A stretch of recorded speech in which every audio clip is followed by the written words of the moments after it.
మన ప్రభువును మన రక్షకుడునైన యేసుక్రీస్తు ప్రభు వారి పరిశుద్ధమైన నామమున ఉదయకాల వాక్యదానంలో వీడియో ద్వారా వీక్షిస్తున్న విశ్వాసులకు, సంఘమునకు, సేవకులకు, సకల పరిశుద్ధులకు కృపయు సమాధానము దేవుని యొద్ద నుండి మీకు కలుగునుగాక.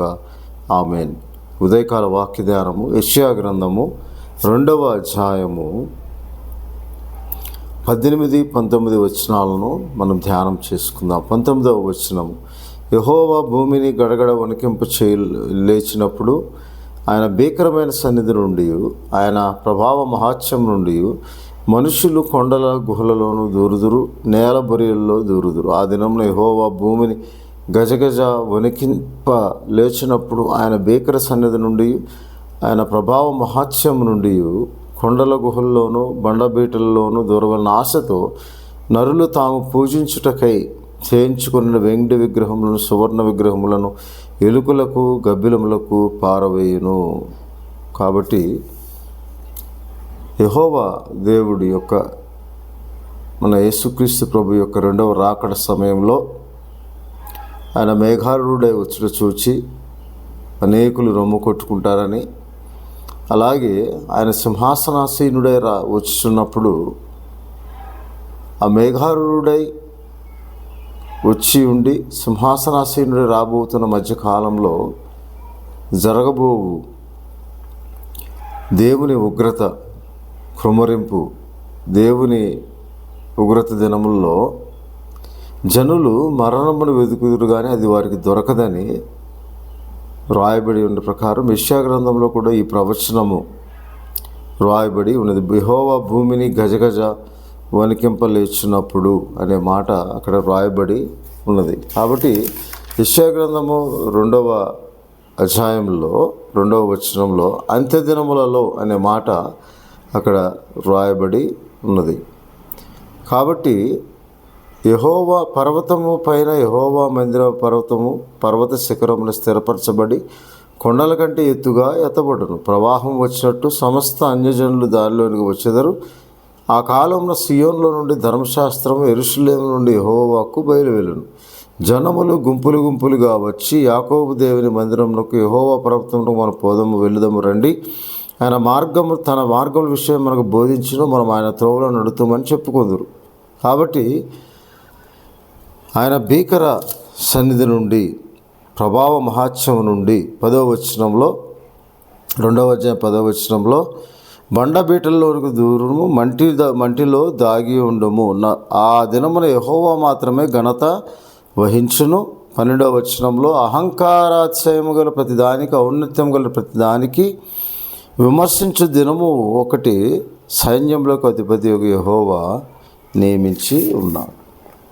ఆ దేవుని దిన రాకడ కొరకు దానిని యేసుక్రీస్తు ప్రభువారు ముందుగానే తన శిలువ మోయిచు, తనను చూచి రొమ్ము కొట్టుకొని రోధిస్తూ ఏడ్చుతున్న స్త్రీలను చూసి లూకా సువార్తలో ఇలాగ రాస్తారు. 23వ అధ్యాయంలో యెషయా ప్రవచనంలో, ఆయన నేను ప్రవచనం నెరవేర్చుటకు, ధర్మశాస్త్రం నెరవేర్చుటకు వచ్చిందని కానీ కొట్టివేయుటకు రాలేదని చెప్పిన ప్రకారము లూకా సువార్త 24:44లో నన్ను గూర్చి రాయబడినవన్నీ నెరవేర్చబడినవని మోషే ధర్మశాస్త్రంలోను, ప్రవచనల గ్రంథంలోను, కీర్తనల గ్రంథంలోను దావీదు నన్ను గూర్చి రాసినవన్నీ నెరవేర్చబడి ఉన్నవని చెప్పిన మాట ప్రకారం మరలా ఆయన రాబోచున్న సమయమును బట్టి కూడా యేసుక్రీస్తు ప్రభువారు లూకా సువార్త 23వ అధ్యాయంలో 28వ వచనంలో యేసు వారి వైపు తిరిగి, ఎవరి వైపు తిరిగి? గొప్ప సమూహమును ఆయన చూచి ఆయన గూర్చి రొమ్ము కొట్టుకుంటున్న, దుఃఖించిన చాలామంది స్త్రీలను ఆయన వెంబడించరి.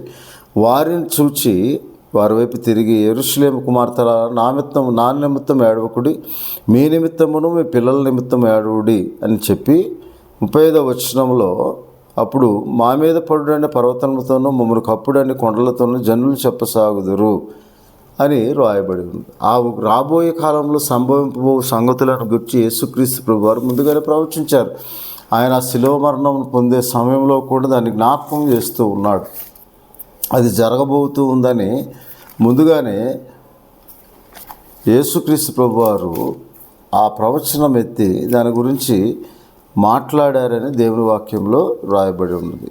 ఎందుకనగా రాబోయే కాలంలో సంభవింపు శ్రమల కాలం దేవుని ఉగ్రత నుండి మనం రక్షించబడటానికి ఆ ఉగ్రతను ఇప్పుడే ఆయన శిలువ మీద మోసుకొనొచ్చు మన పక్షముగా ఆ ఉగ్రత విషయమైన సమాధాన స్థితిని మనకు అనుగ్రహించడానికి, దేవునితో మానవుని సమాధానపరచడానికి ఆయన శిలువ యాగము ద్వారా, శిలువ మరణము ద్వారా దేవునితో మనల్ని సమాధానపరిచి మనలను ఆ ఉగ్రత నుండి రక్షించాడని రోమాపత్రికలో రాయబడిన ప్రకారము ఆ రోమపత్రిక 8వ అధ్యాయంలో ఇలాగ దేవుని వాక్యంలో 5 నుంచి 8 అధ్యాయాల్లో అపోస్తలుడైన పౌలు గారు ఆ ఉగ్రత నుండి మనల్ని రక్షించడానికి దేవుడు తన కుమారుని, ఎందుకనగా మనం శత్రువులమై ఉండగా, అంటే దేవునికి విరోధముగా ఉన్నప్పుడు, రోమాపత్రిక 5వ అధ్యాయంలో 9వ వచనంలో, కాబట్టి ఆయన రక్తం వలన ఇప్పుడు నీతిమంతులుగా తీర్చబడి మరింత నిశ్చయముగా యేసుక్రీస్తు ప్రభు ద్వారా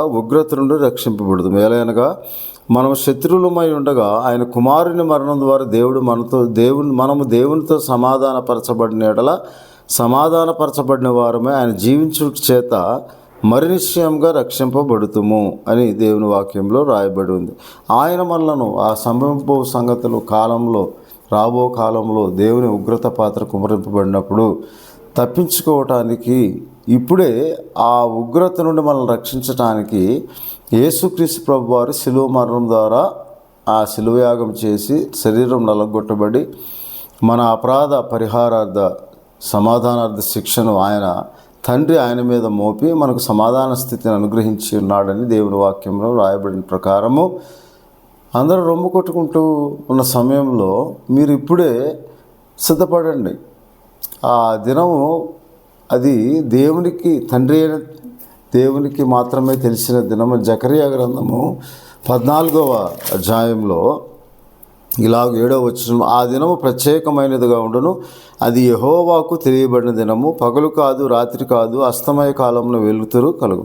కాబట్టి అది దేవునికి మాత్రమే, తండ్రి అయిన దేవునికి మాత్రమే ఆ దినము గురించి, అనగా ఆయన మాత్రమే ఎరిగి ఉన్నాడు. అందుకే అపోస్తల కార్యంలో యేసుక్రీస్తు ప్రభువారు 1వ అధ్యాయంలో ఇలాగూ దేవుని వాక్యంలో వ్రాస్తూ ఆయన తన శిష్యులతో చెప్తారు.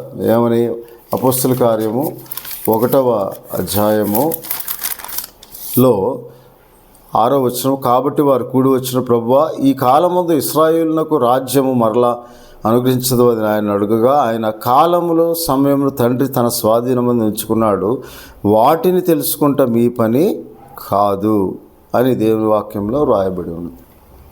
ఎందుకనగా కాలము సంపూర్ణమైనప్పుడు జరగవలసిన ప్రతి ఏర్పాటును తండ్రి అయిన దేవుడు రూపొందించిన రక్షణార్థమైన ప్రణాళికను, విమోచనార్థమైన ప్రణాళికను నెరవేర్చుటకు కుమారుడిని లోకంలోకి పంపి మనమందరము రాబోయే కాలంలో కృమ్మరింపబడబో దేవుని ఉగ్రత నుండి మనం కాపాడటానికి ఆయన ముందుగా ఆ ఉగ్రత తానే శిక్షగా భరించి దేవుడు తన కుమారుని పాప శరీరాకారంతో ఈ లోకంలోనికి పంపి మన పాపమునకు ఆయన శరీరం మీద శిక్ష విధించి ఆ పాపము వలన వచ్చే జీతం మరణమును కొట్టివేసి ఉన్నాడు అని రోమీయులకు రాసిన పత్రికలో 8వ అధ్యాయంలో మనం చదువుకుంటాం. కాబట్టి ఆ రోమపత్రికలు చూడండి ఒకసారి. 8వ అధ్యాయములో ఇలాగ దేవుని వాక్యంలో రాయబడి ఉన్నది. ఏమని అంటే 8వ అధ్యాయము 4వ వచనములో, పాప పరిహారం నిమిత్తం దేవుడు తన సొంత కుమారుని పాప శరీరాకారంతో పంపి ఆయన శరీరమందు పాపమునకు శిక్ష విధించెను.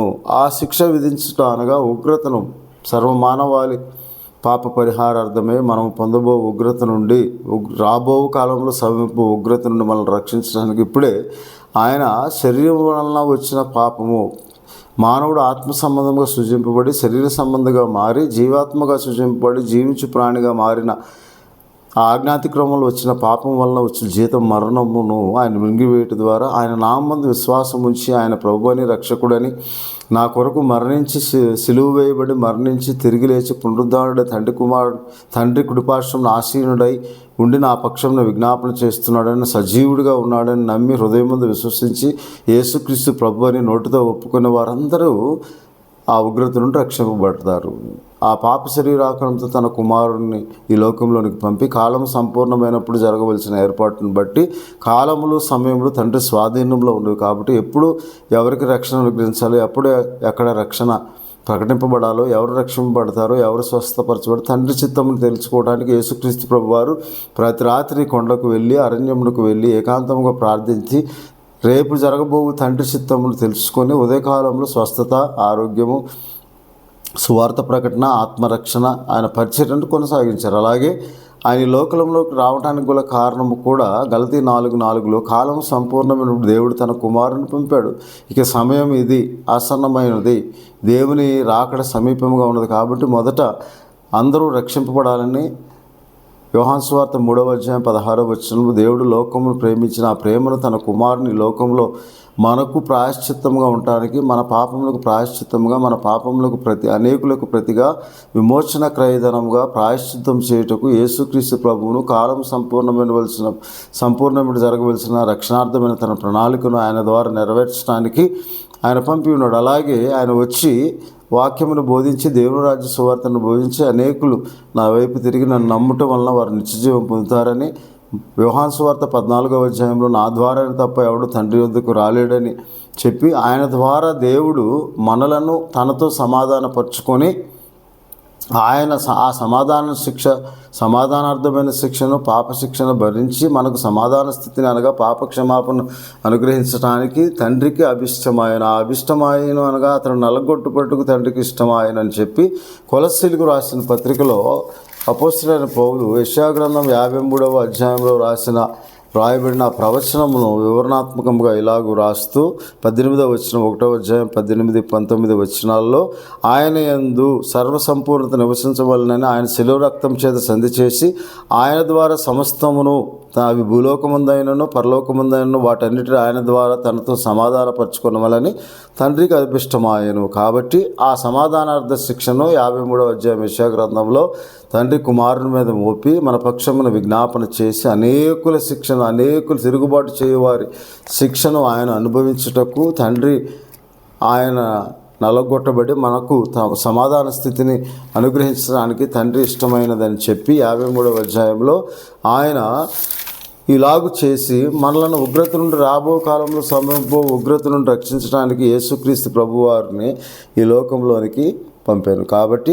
10:53 అతను నలగొట్టుటకు యెహోవాకు ఇష్టమాయను, ఆయన అనేకులను నిర్దోషులుగా చేయును, ఏలయనగా మరణమునట్లు అట్లా తన ప్రాణమును దారపోసిన అనేకుల పాపం భరించుచు తిరుగుబాటు చేసిన వారిని గురించి విజ్ఞాపన చేసిన 12 తండ్రి వీరేం చేయుచున్నారు, వీరు ఎరుగురు కనుక వీరిని క్షమించు అని చెప్పుట ద్వారా ఆయన నామందు విశ్వాసం ఉంచిన వారికి రోమపత్రిక 8:1 క్రీస్తు యేసునందున్న వారికి ఏ శిక్షా విధియు లేదని చెప్పి ఆ శరీరం ముందు మనం అనుభవించవలసిన పాపం వలన వచ్చే జీతం మరణము, మనం శరీర సంబంధాలుగా మారటం వల్ల పాపమునకు అమ్మబడి మనం శరీర సంబంధాలుగా మారి ఆ శరీరము కేవలం నిష్ప్రయోజనం, ఆత్మయే జీవింపచేయనది కనుక ఆయన మాటలు ఆత్మయు జీవమునై ఉన్నవని ఆ జీవింపచేయు ఆత్మగా యేసుక్రీస్తు ప్రభువారి ఈ లోకంలోనికి వచ్చి నీ ఆత్మను నా ఆత్మను రక్షించడానికి, ఉగ్రత నుండి రక్షించడానికి రాబో కాలంలో సంభవించబో సంగతుల గురించి కొండబీటల్లోనూ, అందుకే ప్రకటన గ్రంథం 6 ఇలాగ దేవుని వాక్యంలో అది జరగబోయేదాన్ని యేసుక్రీస్తు ప్రభువారు లూకాసు వార్త 23 శిలువను మోయొచ్చు యెరూషలేము వార్తల వైపు తను రోధించున్న వారి వైపు చూచి ఇప్పుడు నా గురించి రోధించవద్దు, నేను దీని నిమిత్తమై తండ్రి చిత్త ప్రకారం తండ్రి ప్రతిష్ఠ చేసి లోకంలోకి పంపబడి ఉన్నాను. ఈ శిలువ మరణం అనుభవించడం వలననే నేను శిలువ యాగం చేయని ఎడల నేను మరణించి తిరిగి మరణమును మృంగివేసి, మరణమా నీ ముల్లెక్కడ, మరణమా నీ విజయం ఎక్కడని ఆ మరణమును జయించి లోకమును జయించి తిరిగి పునరుద్ధానుడై లేచడం వల్ల మీకు ప్రయోజనకరణము, నేను పరలోకమునకు వెళ్ళిపోవటం వలన మీకు ప్రయోజనకరణము లేదా ఆదరణకర్త మీ యొద్దకు రాడని యోహాను సువార్త 16 రాయబడిన ప్రకారము ఆయన పరలోకమునకు ఆరోహణుడై పరిశుద్ధాత్మనబడిన ఆదరణకర్తను, తండ్రి తన నామమును పంపిపో ఆదరణకర్తను యోహాను సువార్త 14 13, 14 నేను తండ్రిని వేడుకొందును, ఆయన మీ మధ్య ఉండుటకు, మీలో ఉండుటకు, నిత్యము మీ యొద్ద ఉండుటకు, ఎల్లప్పుడూ మీ యొద్ద ఉండుటకు పరిశుద్ధాత్మనబడిన ఆదరణకర్త పంపుతాడు. ఆయన నన్ను గురించి సాక్ష్యం ఇచ్చి నా వలన ఏవేవి విన్నాడో యోహాను సువార్త 16 14 వాటిని మీకు జ్ఞాపకం చేస్తాడని ఆ వాక్యం యేసుక్రీస్తు ప్రభువారు చెప్పిన మాటలు జ్ఞాపకం చేస్తాడని దేవుని వాక్యంలో సెలవిచ్చిన ప్రకారము ఆయన సంభవింపబో సంగతులను రాబో కాలంలో జరగబోవు ఆ గొప్ప శోధన కాలంలో మనం తప్పింపబడటానికి దేవుని ఉగ్రత సంక్రమింపబడే సమయంలో మనం తప్పింపబడటానికి ముందుగానే ఆయన ఇప్పుడు నా గురించి ఏడవద్దు, రోధించవద్దు, రొమ్ము కొట్టుకునవద్దు, ఇప్పుడు మీ పిల్లల కోసం, మీకోసం, మీ కుటుంబముల కోసం రోధించండి, ఏడవండి, రొమ్ము కొట్టుకునండి అని చెప్పి, ఎందుకనగా 6వ అధ్యాయంలో ప్రకటన గ్రంథంలో గొర్రెపిల్ల యొక్క ఉగ్రత మహాదినం వచ్చిన దానికి తాళజాలని వాడేవారు, మీరు మా మీద పడే ఆయన సన్నిధిని గొర్రెపిల్ల ఉగ్రతకు మమ్మల్ని మరుగు చేయుడని పర్వతంతోనూ బండలతోనూ చెప్పుచూ ఉన్నారు అని దేవుని వాక్యం రాయబడింది. ఆ జరగబోచున్న దాని దర్శన రీతిగా అపోస్తలుడైన యోహాను గారికి దేవుడు అనుగ్రహించిన ప్రత్యక్షత ద్వారా దీన్ని తెలుసుకొని జరబోయే సంగతులను తాను దర్శనంలో చూసి ఇవన్నీ దేవుని ఆత్మావేశంలో రాసి ఉన్నాడు.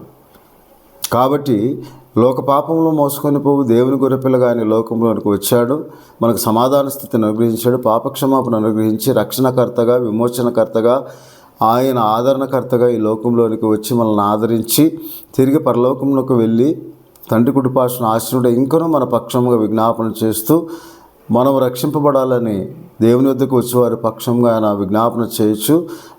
ఆయన యుద్ధకు వచ్చేవారిని ఏమాత్రం త్రోసివేయక అందరినీ రక్షించడానికి శక్తి గలవాడు, శక్తిమంతుడై ఉన్నాడని పరిశుద్ధ లేఖనంలో హెబ్రీయులకు రాసిన పత్రికలో రాయబడిన ప్రకారం 7వ అధ్యాయంలో మనము అలాగూ యేసుక్రీస్తు ప్రభు నామమందు విశ్వాసం ఉంచి ఉగ్రతులను రక్షింపబడాలని దేవుని వాక్యంలో సెలవిస్తుంది. దేవుని ఆయన మొదట కాలం సంపూర్ణముడు జరగవలసిన ఏర్పాటును బట్టి లోక పాపము మోసుకొని పోవు దేవుని గొర్రెపిల్లగా వచ్చి మనందరి పాపముల నిమిత్తం పాప పరిహారార్థమై పాప శిక్షను అనుభవించి మనల్ని విడిపించి మనకు స్వాతంత్రం అనుగ్రహించి విడుదల అనుగ్రహించి మనం నీతిమంతులుగా తెచ్చబట్టుకు ఒక మార్గంను సరళం చేసి ఆయనే మార్గమై, ఆయనే సత్యమై, ఆయనే జీవమై మనకు అనుగ్రహించిన ఆ మార్గంలో మనం ప్రతిష్ఠించిన మార్గంలో మనం దేవుని సన్నిధిలో ప్రవేశించడానికి ఆయన ద్వారా మనం తండ్రి ఇంట సిద్ధపరిచిన నివాస స్థలంలో యోహాను సువార్త 14వ అధ్యాయం 2వ వచనం ఉండటానికి ఆయన లోక పాపము మోసుకొని పోవు దేవుని గొర్రెపిల్లగా వచ్చాడు. ఇక రాబోయే కాలంలో ఉగ్రత గొర్రెపిల్ల ఉగ్రత మహాదినమున ఆయన ఉగ్రతను కుమ్మరించడానికి, తీర్పు తీర్చడానికి రాబోతూ ఉన్నాడు. కాబట్టి మనము ప్రకటన గ్రంథం 1వ అధ్యాయంలో 7వ వచనంలో ఇదిగో ఆయన మేఘారుడై వచ్చున్నాడు, ప్రతి నేత్రం ఆయన చూచును, ఆయన పొడిచిన వారు చూచెదరు, భూజనులందరూ ఆయన చూచి రొమ్ము కొట్టుకుందరు. అవును, ఆమేన్. అందుకే యేసుక్రీస్తు ప్రభువు వారు శిలువ యాగం ద్వారా శిలువను మోయించి వెళుతున్నప్పుడు యెరూషలేము కుమార్తెలు రొమ్ము కొట్టుకుంటూ ఉండగా, రాబోయే కాలంలో విడిచిపెట్టబడిన వారు, సువార్తను నమ్మని వారు, దేవుని ఎరగని వారు, నామకార్థంగా ఉన్నవారు, వారందరూ కూడా నేను మేఘారుడే వచ్చి చూసి రొమ్ముకుంటూ అయ్యో సువార్త ప్రకటింపడం మేము నమ్మలేదే, సువార్త ప్రకటింపడం మేము వినలేదే అని రొమ్ము కొట్టుకుంటూ ఉంటారు. ఆ దినమున మీరు రొమ్ము కొట్టుకుంటూ ఇప్పుడే లూకాసు సువార్త 18వ అధ్యాయం 1వ వచనంలో వారు విసుకక ప్రార్థించవలనని ఆయన ఉపమాన రీతిగా పరిసయుడు సుంకరుని గురించి చెబుతూ, పరిసయుడు అయితే తనలో తాను నామకార్థంగా తాను హెచ్చించుకొంచు తనలో తాను ప్రార్థిస్తున్నాడు, కానీ సుంకరి అయితే ఆకాశం వైపు కన్నులెత్తి పాపినే నన్ను కరుణించు ప్రభువా అని రొమ్ము కొట్టుకొనొచ్చు, నీ వైపు చూచుటకు యోగ్యుడని కాదు, నా పాపమును క్షమించమని రొమ్ము కొట్టుకొంచు ఎలాగ ప్రార్థించాడు, అలాగే ఇప్పుడు మీరు సిద్ధపడటానికి అలాగే రొమ్ము కొట్టుకొంచు ప్రార్థించి నేను మేఘారుడే వచ్చి మేఘంలో మీరు కొనుపో సమయంలో విడిచిపెట్టిన వారిలో ఉండకుండా విడిచిపెట్టబడిన వారికి జరగబో సమీపో శోధన కాలంలో మిమ్మల్ని తప్పించడానికి మీరు ముందుగానే ఇప్పుడు ప్రార్థనాపూర్వకంగా దుఃఖించి రోధించి ఏడ్చి మిమ్మల్ని మీ పిల్లలను రక్షించుకోండి అని యేసుక్రీస్తు ప్రభువారు ఉపమాన రీతిగా ఆయన మనతో మాట్లాడుతూ ఉన్నాడు ఉదయకాల సమయంలో. కాబట్టి అటువంటి రక్షణ మనం పొందుకోవాలని దేవుని వాక్యం దొరకని కాలం వస్తూ ఉంది. ఎందుకనగా హెబ్రీయులకు రాసిన పత్రికలో 10వ అధ్యాయంలో ఇలాగ దేవుని వాక్యంలో రాయబడి ఉంది, కాలం సంపూర్ణ సమీపమై ఉన్నది, వచ్చుచున్నవాడు ఆలస్యం చేయక తప్పక వచ్చును అని దేవుని వాక్యంలో. అన్నిటికీ అంతం సమీపించి ఉన్నది, వచ్చుచున్నవాడు తప్పక వస్తాడని ఆ హెబ్రీ 10వ అధ్యాయంలో ఇలాగ దేవుని వాక్యం 37వ వచనంలో ఇక కాలము బహు కొంచెంగా ఉన్నది, వచ్చుచున్నవాడు ఆలస్యం చేయక వచ్చును అని దేవుని వాక్యంలో రాయబడి త్వరగా రాబోతున్నాడు. అందుకే 1 పేతురు పత్రికలో కూడా అపోస్తలుడైన పేతురు గారు 4వ అధ్యాయం 7వ వచనం అయితే అన్నిటికీ అంతము కాలం సమీపించున్నదంటే అన్నిటికీ అంతం సమీపించి లోకనటన గతించిపోవచ్చున్నది, కాగా మీరు స్వస్థ బుద్ధి గలవారే ప్రార్థన చేయుటకు మెలకువగా ఉండి దేవుని రాకడ కొరకు మీరు దీన మనస్సును ధరించుకొని మిమ్మల్ని మీరు సిద్ధపరచుకొని ఆయన అనుగ్రహించి కృపచేత మీరు రక్షింపబడిన వారై ఉన్నారు. ఎందుకనగా ఆయన మిమ్మల్ని గూర్చి చింతించున్నాడు కనుక ఆయన మీ యందు దయ చూపవలెను ఆలస్యం చేయుచున్నాడని యెషయా గ్రంథంలో కూడా రాయబడి ఉన్న ప్రకారం ఆయన రాబోతున్నాడు. కాబట్టి మనము కూడా అలాగే సిద్ధపడాలని దేవుని వాక్యంలో రాయబడినది. కాబట్టి మన సిద్ధపాటు కొరకు యెషయా గ్రంథంలో రాయబడిన ప్రవచనము నెరవేర్చబడబోచు ఉన్నదని దేవుని వాక్యం ద్వారా ఉదయకాలంలో దేవుడు, ఎందుకనగా యెషయా గ్రంథం 30వ అధ్యాయములో ఇలాగూ దేవుని వాక్యం 18వ వచనం, కావున మీ యందు దయ చూపవలనని యెహోవా ఆలస్యము చేయుచున్నాడు, మిమ్మల్ని కరుణింపవలనని ఆయన నిలవబడి ఉన్నాడు. యెహోవా న్యాయం తీర్చు దేవుడు, ఆయన నిమిత్తము కనిపెట్టు వారందరూ ధన్యులు. కాబట్టి మనమందరం నశింపక నిత్యజీవం పొందాలని యేసుక్రీస్తు ప్రభువారు ఆలస్యం చేయుచు ఉన్నాడు. 2వ పేతురు పత్రిక 3వ అధ్యాయం 9వ వచనం, కొందరు ఆలస్యం ఎంచుకుంటున్నారు కానీ ఆయన ఎవరినూ నశించుట ఇచ్చయింపక ఆయన ఆలస్యం చేయుచున్నాడు. ఆయన దీర్ఘశాంతం గలవాడై ఎదురు చూస్తున్నాడు. ఇకనైనా ఒక మారతారు, ఇకనైనా నమ్ముకుంటారని ఆలస్యం చేస్తున్నాడు. ఆయన దీర్ఘశాంతం రక్షణార్థమైనదని మనం మెరిగి కనిపెట్టుకుని ఎదురు చూస్తూ మారు మనసు పొంది యేసుక్రీస్తు నామమందు విశ్వాసం ఉంచి ఆయన రాకడ కొరకు నిరీక్షణ గలవారు. మన కాలంలో సమయంలో తండ్రి స్వాధీనంలో ఉన్నవి, కానీ ఆ కాలం ఎప్పుడు వచ్చినో మనకు తెలియదు కనుక కాబట్టి వచ్చినవాడు ఆలస్యం చేయక తప్పక వస్తాడు. కాబట్టి మనం సిద్ధముగా ఉండాలని దేవుడు ఉదయకాల సమయంలో మన గురించి మాట్లాడుతూ ఉన్నాడు. ఆ ప్రవచనము దేవుని వాక్యము ఆత్మ ఆవేశము ద్వారా మనతో మాట్లాడుచు మన సిద్ధపాటు కొరకు దేవుడు అలాగే ఉదయకాల వాక్యదానంలో మాకు తోడై ఉండి నడిపించుచు మనమందరము దేవుని రాకడ కొరకు గొర్రెపిల్ల ఉగ్రత నుండి రక్షింపడానికి మొట్టమొదటిసారిగా లోక పాపములు మోసుకొని పోయి దేవుని గొర్రెపిల్లగా వచ్చిన యేసుక్రీస్తు నామమందు మనం విశ్వాసం నుంచి రక్షింపబడాలని, శిక్షావిధి నుండి తప్పింపబడాలని దేవుడు ఉదయకాల సమయంలో మనందరితో మాట్లాడుతున్నట్టు కృపను దేవుడు మీకును మీ కుటుంబాలకు మీ బిడ్డలకు దయచేయను గాక. ఆమేన్. పరిశుద్ధమును మహోన్నతమైన తండ్రి మీకు స్తోత్రాలు ప్రభు. ఉదయకాలం వాక్యదానం తోడుగా ఉండు. వీడియో ద్వారా వీక్షిస్తున్న ప్రతి ఒక్కరిని అలాగూ ప్రభు మీరు రక్షించుటకు ప్రభు మీ ఆత్మ సహాయం దయచేయండి. సువార్తను నమ్ముడి, మారు మనసు పొందుడి అని దేవుని రాజ్యం సమీపించేయలేదని మీరు ప్రకటించిన ఆ ప్రకటన వారు విని నమ్మి మీ నామమును విశ్వాసం ఉంచి ప్రభు రాబోయే కాలంలో శోధన కాలం నుండి తప్పింపడినట్లుగా మీరు మేఘారుడై వచ్చి రొమ్ము కొట్టుకుని వారిలో ఉండకుండా మేఘారుడై వచ్చినప్పుడు మేఘంలో కొనిపోబడి వారముగా మేము ఉండినట్లుగా సదాకాలం మీతో కూడా జీవించినట్లుగా ప్రభువును మేము సిద్ధపరచుకుని ఆత్మ సహాయం మాకు దయచేయమని మా ప్రభువును రక్షకుడైన యేసుక్రీస్తు వారి పరిశుద్ధమైన నామమున ప్రార్థన చేయుచున్నాం తండ్రి. ఆమేన్. తండ్రి దేవుని ప్రేమ, ప్రభువును రక్షకుడైన యేసుక్రీస్తు వారి కృప, పరిశుద్ధ ఆత్మనిత్య ఆదరణ, కాపుదల, సంరక్షణ, కృపాక్షేమములు, ఆరోగ్యము, క్షేమము, స్వస్థత, సమృద్ధి, జీవము దేవుడు మీకును మీ కుటుంబాలకు అనుగ్రహించి మిమ్మల్ని దీవించును గాక. ఆమేన్. దేవుడు మిమ్మల్ని దీవించును గాక.